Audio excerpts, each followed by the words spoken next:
All right, A&P1 students, this video we are going to start talking about the learning objectives for Chapter 2, which is titled Atoms, Ions, and Molecules. So we're going to get into the chemistry. The last video we talked about why it was important to understand chemistry, so we're going to dive into the details of chemistry that we need to know for A&P. This is a little video or little cartoon that I found that pertains to our chapter, so I thought I would share it. Thought it was cute. All right, so I'm going to go to our objectives, and we're going to cover the first few objectives here. So the first one is to define matter and list its three forms, and this is probably something that everybody has had before, so it's probably more of a review. So just real quickly, remember that matter is going to be any substance that has mass and occupies space. So we want to know that because our human body is made up of matter.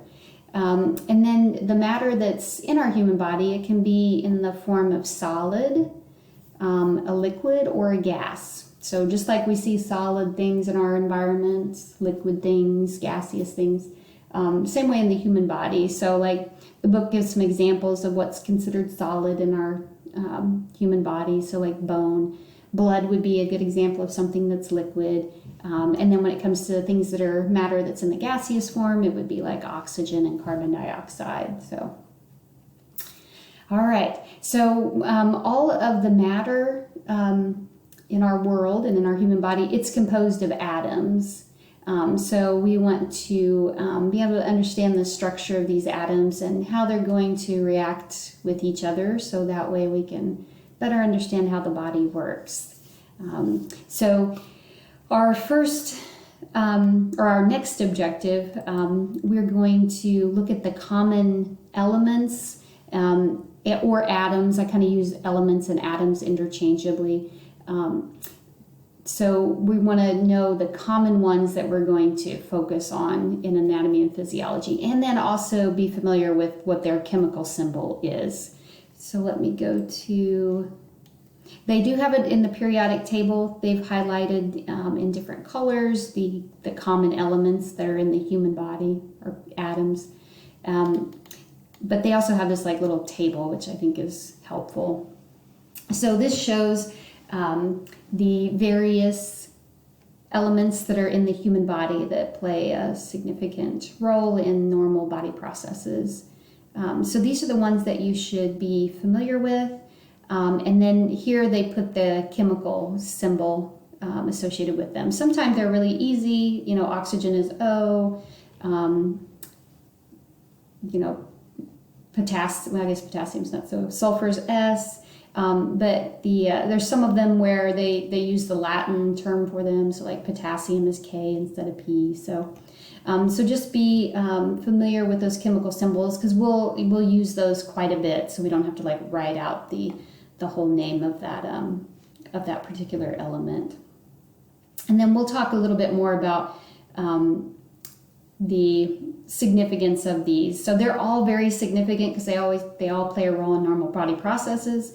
But there's definitely some of these, like these first four, that are the most abundant in the human body, and so they play a bigger role.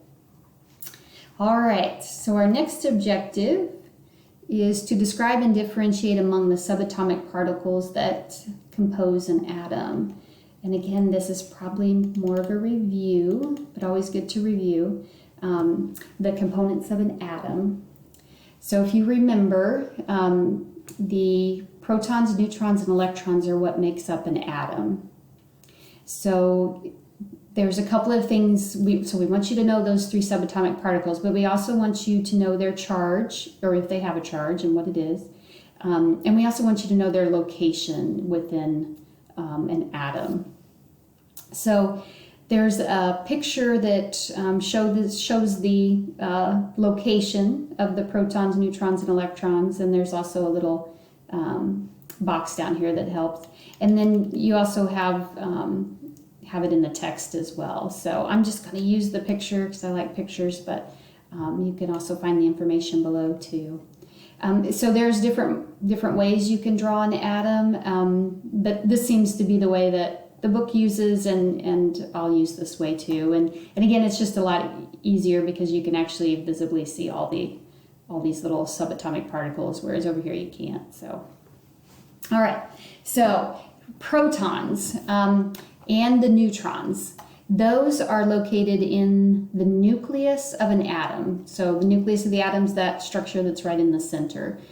So that's where they are located. And then the electrons are located around the nucleus in these things they call them like electron shells or electron orbitals. In this case, they call it an energy shell. I usually use the term electron shell.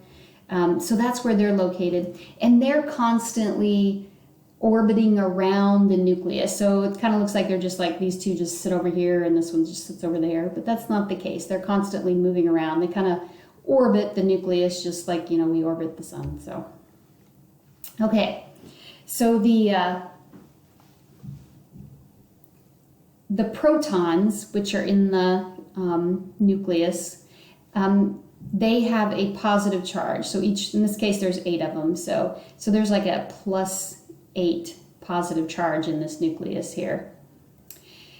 The neutrons they don't have a charge. That's why they're called neutrons for neutral. So they don't have a charge. And then the electrons that are always the ones that are around the periphery of the atom, always orbiting. Each one of them has a negative charge, so there's like a -8 charge that the electrons are providing to this atom. So that's and they show this information down here, like where the protons and neutrons are located in the nucleus and where the electrons are located, so in the electron shells. And then they also give whether they have a charge and what it is. All right, so you should know those subatomic particles and that information about them. The other thing to know is that all atoms are neutral. So if we look at the entire atom with its subatomic particles, the number of protons, which have a positive charge, and the number of electrons that have a negative charge is always equal. So then if we look at the whole atom, it doesn't have a charge. So that's the case with atoms. So just remember they're always neutral. All right, so let's go to our next objective. I think we kind of did 3 and 4 together. So describe and differentiate the subatomic particles that compose atoms, and then diagram the structure of an atom and know where the subatomic particles are located. So, all right, so back to our picture here. So I'm going to end this video and then we'll start talking about the octet rule. So we'll kind of start talking about how these atoms or elements are going to gain chemical stability. So that's what the octet rule is going to refer to. And again, we're just kind of talking about how these atoms, we kind of know their structure now or their anatomy, so now we're going to talk more about how they behave, what their function is. So we will see you in the next video.